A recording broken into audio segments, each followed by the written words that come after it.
oldest son was in the Air Force during the last war. My second son was in the Navy. They both came back. Our oldest son got married, doing very well. He had 1 year medicine, but he went back into finance. He was waiting too long to get back in the university after the war was over. And he raised a family, at least he was raising a family, and at 36 years old, we were over to his house one Saturday evening, and he was quite a pianist. He organized his own orchestra when he was 16 years old in high school. And he's sitting playing the piano, and his little boy, 3 years old, was standing watching his dad playing the piano.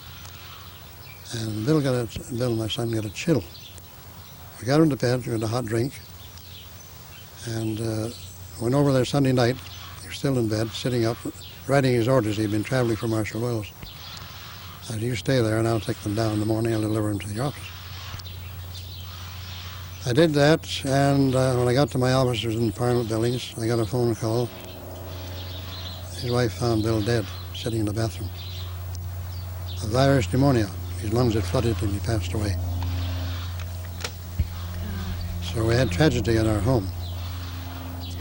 We still have 2 sons and a daughter, which we love very much, and they have raised a family. There's 4 granddaughters, 4 grandsons, now we get 9 great-grandchildren. Wow. So the family, but that's unbalanced because there's 4 boys and 5 girls. I told one another boy, keep the count even. That's great. That's great. I'm sorry to hear about your losses. Well, when I was in the Mountie Police, I went to the Canadian Police training school for special training. And during that, I received instructions that I would be going back to headquarters in Lethbridge subdivision. Outside of the city of Lethbridge was the largest internment camp in Canada. There were 17,000 POWs there, 11,000 more at Medicine Hat. And going back there, I'd be responsible for the security.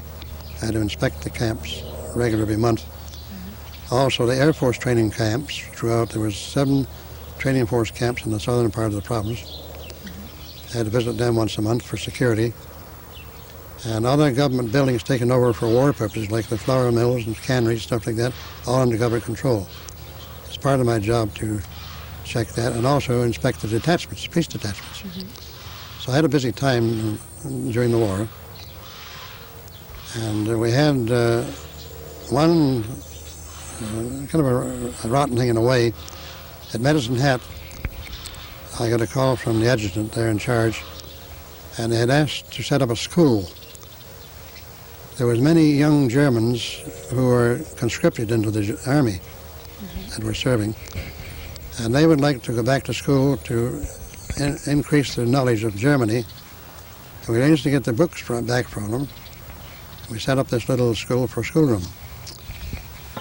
And one day while they were talking, and they found out that this doctor, he had been a school teacher before he became a medical man, and that he had been a prisoner of war as the medical officer for the company that these boys were in. You know?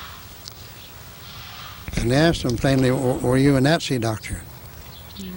He said, no. Like you, I was conscripted into the army. I'm not a Nazi.